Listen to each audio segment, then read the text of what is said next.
প্রিয় দর্শক, প্রীতি নিন, শুভেচ্ছা নিন। আমাদের আজকের অনুষ্ঠানে উপস্থিত আছেন রাজনৈতিক দিক থেকে অধ্যাপক ইউনূসের অন্তর্বর্তী সরকারের সামনে এখন দুই সংকট। একটি হলো 13ই নভেম্বর ঢাকা লকডাউন সহ কার্যক্রম নিষিদ্ধ থাকা আওয়ামী লীগের 4 দিনের কর্মসূচি। দ্বিতীয়টি হলো সরকারের 3 মিত্র দলের মধ্যে জুলাই সনদ বাস্তবায়ন ও গণভোট নিয়ে মতবিরোধ। সরকারের পক্ষ থেকে বেঁধে দেওয়া 7 দিন শেষ হতে চলল, কিন্তু জামাতের পক্ষ থেকে দেয়া আলোচনা প্রস্তাব ফিরিয়ে দিয়েছে বিএনপি। তাতে পরিষ্কার হয়ে গেছে, সরকার উদ্যোগ না নিলে রাজনৈতিক দলগুলোর পক্ষে নিজেদের মধ্যে আলোচনা করে সিদ্ধান্তে আসা আর হচ্ছে না। সরকার একাধিক সূত্র বলছে, যদিও বলেছে সরকার তার মতো করে জুলাই সনদ তার গণভোট নিয়ে সিদ্ধান্ত নেবে, কিন্তু শেষ পর্যন্ত আবার অধ্যাপক ইউনূস যমুনায় আলোচনার ডাক দিতে পারেন রাজনৈতিক দলগুলোকে। তবে সেটি নিয়ে সরকার যতটা না চিন্তিত, তার চেয়ে বেশি চিন্তিত আওয়ামী লীগের কর্মসূচি নিয়ে। সরকার কোনোভাবেই আওয়ামী লীগের এই কর্মসূচি সফল হতে দিতে চায় না, কারণ সরকারি নীতি নির্ধারকরা মনে করছেন এই কর্মসূচি সফল হলে আওয়ামী লীগের নিষেধাজ্ঞা তুলে নেওয়ার জন্য আন্তর্জাতিক মহলের চাপ বাড়বে। আবার এই কর্মসূচিকে ঘিরে কোনো সহিংসতা হলে সেটিও সরকারের জন্য নেতিবাচক ফলাফল নিয়ে আসবে। তবে আওয়ামী লীগের কর্মসূচি ঠেকানোর জন্য আলোচনার ডাক দিয়ে এক ঢিলে দুই পাখি মারতে চায় সরকার। সেক্ষেত্রে জুলাই সনদ নিয়ে আলোচনাও করবে সরকার, আবার আওয়ামী লীগের বিরুদ্ধে রাজনৈতিক দলগুলোর ঐক্য আছে সেটিও দেখাবে। তবে আগের মতো অত সহজে সরকারের কৌশল খুব বেশি কাজ করবে বলে মনে করছেন না সরকারের নীতি নির্ধারকরা। বিস্তারিত জানতে চলুন যাওয়া যাক বিশ্লেষণ।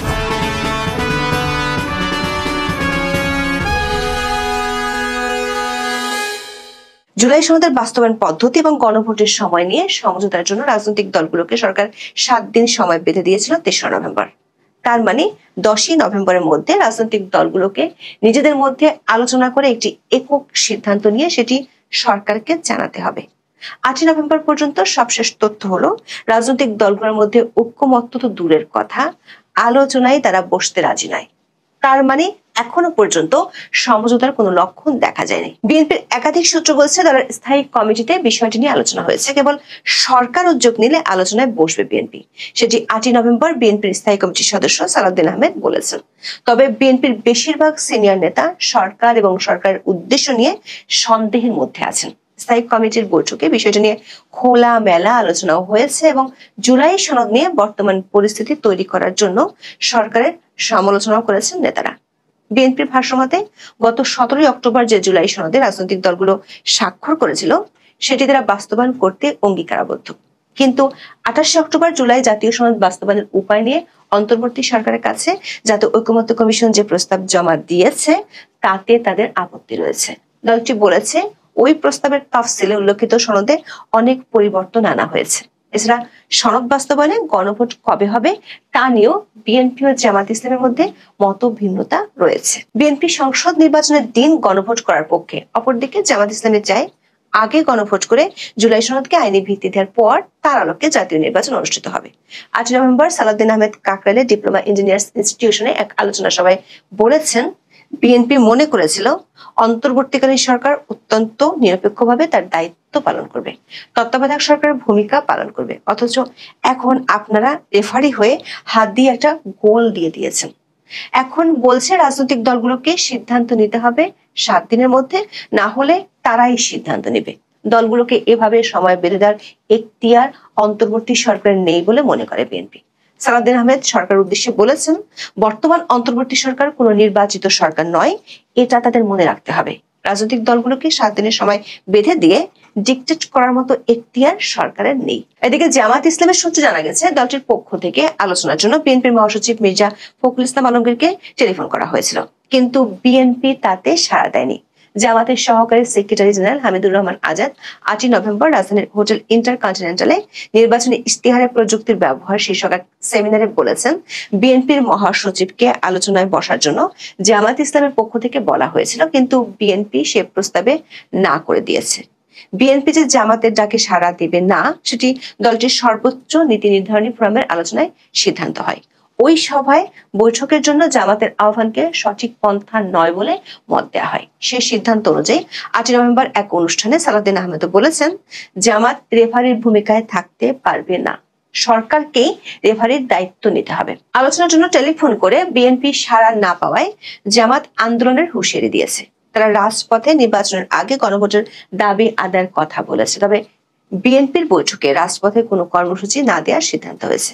এদিকে সরকার সমর্থিত কিংস পার্টি এনসিপির সাথে বিএনপির অনানুষ্ঠানিক আলোচনা হলেও তাদের গতিবিধি নিয়ে বিএনপির সন্দেহ কমছে না। কারণ এনসিপির পক্ষ থেকে গণভোট কবে হবে সেটি নিয়ে খুব বেশি মাথা ব্যথা নেই। তবে জুলাই সনদে নোট অফ ডিসেন্ট থাকতে পারবে না বলে এনসিপি জানিয়ে দিয়েছে, যেটির ঘোর বিরোধী বিএনপি ও সমমনা দলগুলো। সরকারের সূত্রগুলো বলছে, জুলাই সনদের বাস্তবায়ন প্রক্রিয়া এবং গণভোট কবে হবে তা নিয়ে উপদেষ্টা পরিষদের সদস্যদের মধ্যে বিভাজন আছে।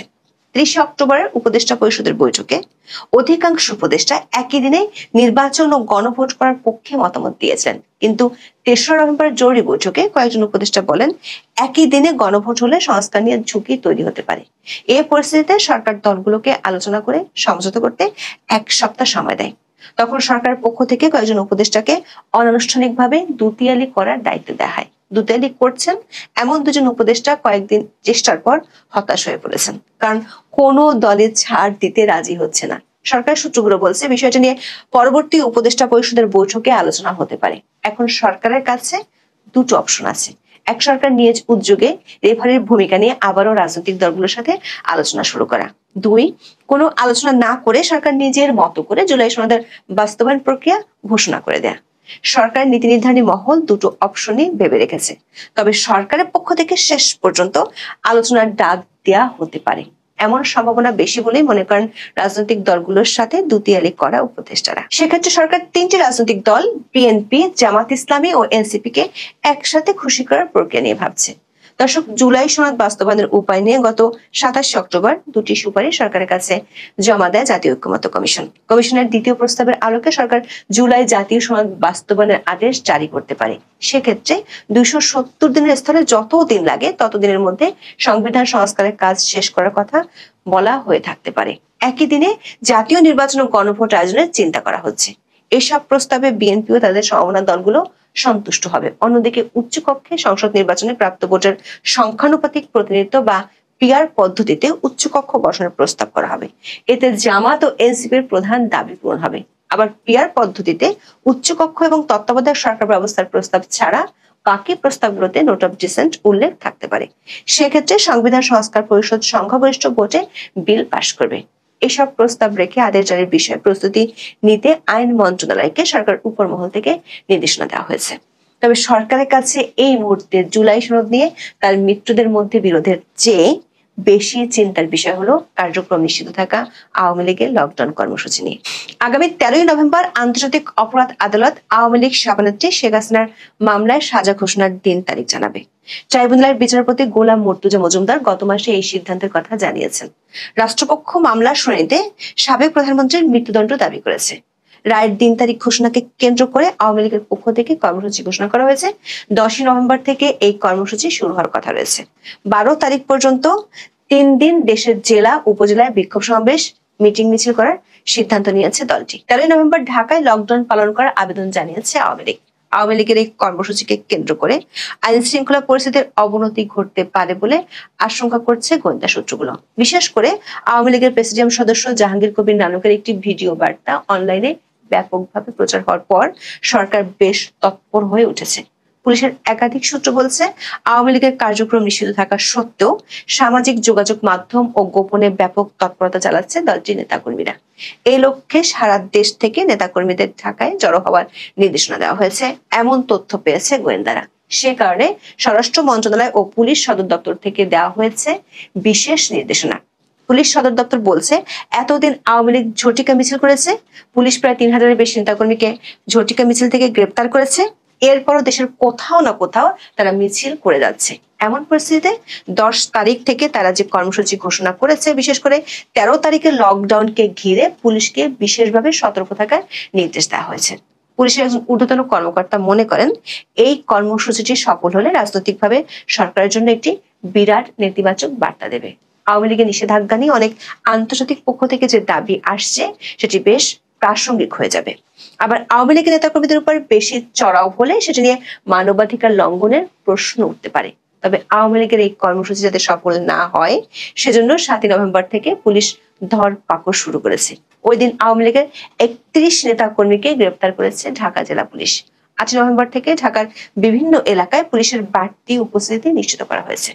বিডি নিউজ 24 এর খবরে বলা হয়েছে, হঠাৎ পুলিশের এমন বাড়তি উপস্থিতি নিয়ে জনমনে নানা ধরনের প্রশ্ন তৈরি হয়েছে।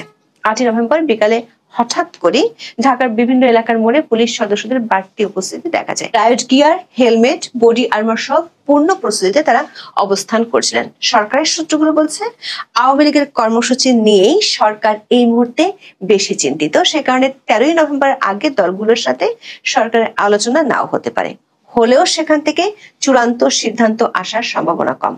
সরকারের লক্ষ্য হলো আওয়ামী লীগের কর্মসূচিকে ঘিরে কোনো ধরনের সহিংস কর্মকাণ্ড হলে সেটিকে কাজে লাগাতে চায় সরকার। আগের মতো তখন অধ্যাপক ইউনূস জাতীয় ঐক্যের নামে দাওয়াত দিতে পারবেন। তখন অধ্যাপক ইউনূসের মিত্র দুই দল বিএনপিকে নতুন করে কোণঠাসা করার ছক কষতে পারবে। এখন দেখার বিষয়, কোণঠাসা করার নতুন ছকে আটকে গিয়ে বিএনপি খাদের কতটা গভীরে চলে যায়। সুপ্রিয় দর্শক শ্রোতা, আসসালামু আলাইকুম। বাংলাদেশের এক শ্রেণীর আতেল রাজনৈতিক বিশ্লেষক, সমালোচক এবং হঠাৎ গজিয়ে ওঠা কিছু রাজনীতিকরা ফেসবুকে, টেলিভিশনে এবং অন্যান্য গণমাধ্যমে ভয়ঙ্করভাবে প্রচার করা শুরু করেছিলেন আওয়ামী লীগ অপ্রাসঙ্গিক, আওয়ামী লীগের উপসংহার টেনে ফেলেছিলেন। শেখ হাসিনা ও জামানা শেষ, শেখ হাসিনা বিদায় নামের সঙ্গে নানা রকম কুৎসিত বিশেষণ যুক্ত করেছিলেন। তারা কি বুঝতে পেরেছেন শেখ হাসিনা অপ্রাসঙ্গিক হয়নি? আওয়ামী লীগের উপসংহার টানা এত সহজ না। ৭৬ বছরের আওয়ামী লীগের চড়াই উতরাই অনেক ক্রান্তিকাল অতিক্রম করে আওয়ামী লীগ একটি মহীরুহে পরিণত হয়েছে। আওয়ামী লীগ ফিনিক্স পাখির মতো স্থানে পৌঁছেছে। ধ্বংসের উপর থেকে আওয়ামী লীগ বিজয়ের জয়গান গেয়ে ওঠে। বাঙালি জাতির ইতিহাসের যা কিছু গৌরবময় অর্জন আওয়ামী লীগের নেতৃত্বেই হয়েছে। বিশ্বের সকল গণমাধ্যমের কাছে এখন সবচেয়ে গুরুত্বপূর্ণ ব্যক্তিত্ব আওয়ামী লীগ সভানেত্রী শেখ হাসিনা। ফ্যাসিস্ট তকমা দিয়ে যাকে ম্লান করার চেষ্টা করেছেন, তিনি বিশ্বের গণমাধ্যম সহ বিশ্বের রাষ্ট্রনায়কদের কাছে এখন অনেক অনেক বেশি গুরুত্বপূর্ণ। বাংলাদেশের কোটি কোটি মানুষের কাছে তিনি এখন আস্থা, ভরসা এবং নির্ভরতার স্থান। শেখ হাসিনা এখন অতীতের সব সময়ের চেয়ে অনেক বেশি জনপ্রিয়, অনেক বেশি জনপ্রিয় বাংলার মানুষের কাছে। তথাকথিত বিশ্বখ্যাত নোবেল লরিয়েটের চেহারা স্বরূপ এখন সবার কাছে স্পষ্ট হয়ে গেছে। তার সম্পর্কে, তার পক্ষে যারা কথা বলতেন তারাই এখন বলছেন তিনি কি, বিশ্ব পরিমণ্ডলও বুঝেছেন তিনি কি। আওয়ামী লীগ অপ্রাসঙ্গিক না, শেখ হাসিনা অপ্রাসঙ্গিক না। এক ভদ্রলোকের নামের পিছনে ডাস্টবিন নাম যুক্ত হয়েছে। তিনি বলেছেন বাংলাদেশের গণমাধ্যম এখন ফ্যাসিস্টের বয়ান প্রচার করে। সেদিন আর দূরে নাই, দিন কয়েক পরে উনি বলবেন বাংলাদেশের কোটি কোটি মানুষ এই ফ্যাসিস্টের পক্ষে চলে গেছে। এরা আগেই ফ্যাসিস্টের পক্ষে ছিল, এখনো আছে। আপনারা যাকে ফ্যাসিস্ট বলেন তিনি বাংলাদেশের আধুনিক রাষ্ট্র ব্যবস্থার রূপকার। আর ফ্যাসিস্ট নামে অভিহিত করে ক্ষমতা দখলকারী ব্যক্তিকেই এখন গণমাধ্যমে সবাই বলে বিশ্ব বাটপার এবং সবচেয়ে স্বার্থান্বেষী দুর্নীতিবাজ। আওয়ামী লীগ অপ্রাসঙ্গিক না, শেখ হাসিনা এবং আওয়ামী লীগ এখন সবচেয়ে প্রাসঙ্গিক। আওয়ামী লীগ এবং শেখ হাসিনার উপসংহার টানা অত সহজ না।